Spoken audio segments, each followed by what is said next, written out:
Okay, we're on. Okay. So I've said a lot of this already, but what a hearing aid does is it just makes sound louder, and it just takes the sound. So you have a microphone on the hearing aid, and it just takes the sound, makes it louder, and then it directs it down into the ear. So the goal, again, is to stimulate enough hair cells so that the sound can be detected. Again, if you make it too loud, or sometimes it doesn't matter if you make it loud enough, sometimes it doesn't matter how you manipulate it, the sounds just aren't going to be clear. So the sound comes in through the microphone, and then it's directed into the ear. So basically, you're just changing the way the signal sounds, and then you're putting it into the auditory system, so it's still acoustic hearing. So you're just putting sound into a damaged auditory system. With the cochlear implants, it's not an acoustic signal. So the cochlear implant changes the sound from the acoustic signal and changes it to an electric signal.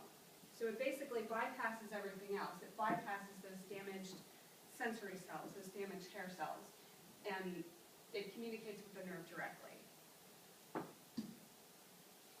So, components of the cochlear implants, you've got two parts.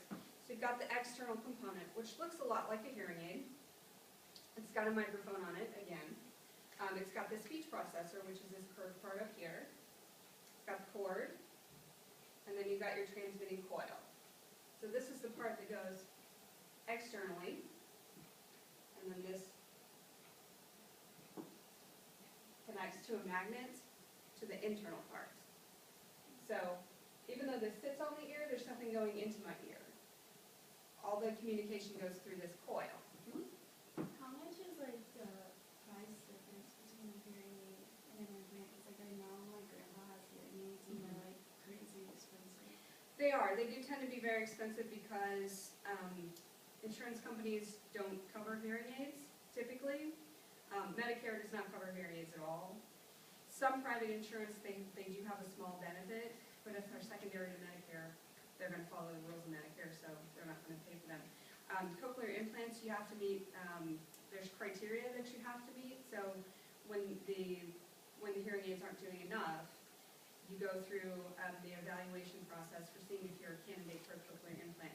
Cochlear implants, I believe, are covered by most insurance, so it's hard to compare. These are much more expensive devices in general, but you get insurance help with these. Typically with hearing aids, you get little to none. So you've got your external components, and then you have your internal components, and this is the part that's actually implanted. And you've got your receiver here, and your electrode, which is this little tail part. So this is under the skin, this is on top of the skin. So this is implanted, and then this connects with a magnet. So when this is implanted, it just sticks on their head. I have a picture, so hopefully this is going to be a little clearer if I use this schematic. Okay. So the microphone part on your external component is going to pick up the sound, send it to that speech processor, that curved part. And then the speech processor is going to analyze the signal and break it down and figure out the information that's in the incoming signal in terms of the different pitches that are in there, the different intensities of the sound, and then it's going to send that code through the cord into the coil. And then the coil, the external coil, is going to communicate with the internal part via radio frequency. And then once you're on the inside, the code is then picked up by the the receiver, and then that's when it's converted to the electrical signal, and then electrical signal is sent down to the electrode, and this is the part that's actually implanted in the cochlea, so this, when it's implanted, it's going to coil. And then this is the part that actually communicates with the nerve, and then the nerve does the rest. So you're skipping over basically everything. You can't go backwards, but you're skipping over everything up to the sensory cells, you're skipping over the sensory cells, and then the nerve does the same thing that it does with acoustic hearing. Alright, so I've got a video of the actual surgery, of it actually